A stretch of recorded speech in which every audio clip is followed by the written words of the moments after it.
This is the old Westside High School. There's been state basketball championships won in this gymnasium. It has decades of history in this space and currently is being underutilized due to the condition of the floor and the scoreboard and some other things.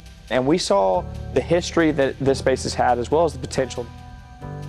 Leadership Anderson is a 10-month-long program that was started by the Chamber of Commerce in the 1980s.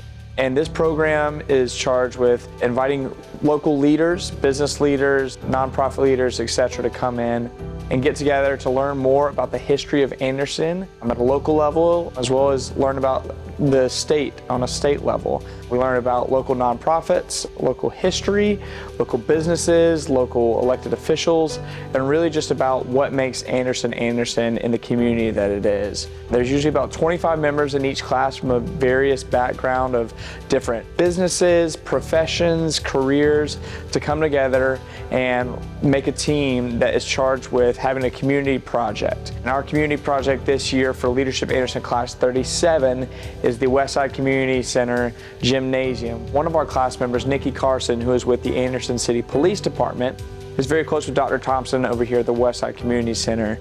And she kind of reached out to Dr. Thompson and said, is there anything that you need that can be done at the Westside Community Center? We have to come up with a class project, and we're just kind of brainstorming at this point. And they mentioned the gymnasium, in particular the gym floor.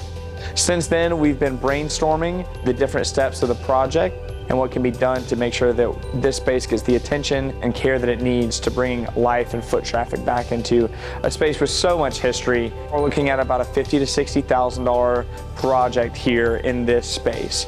Now, what that $50,000 to $60,000 will get us is there's 3 main goals that we want to fundraise for, and then about 5 or 6 more that are what we consider to be secondary, but still goals that we feel we're more than capable of achieving.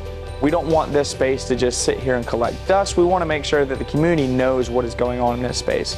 We want to have a grand reopening event where we get food trucks and community sponsors and all sorts of people to come in and open the doors of this space and say, look, this is what this space has to offer now, and it's not ours, it's yours to use.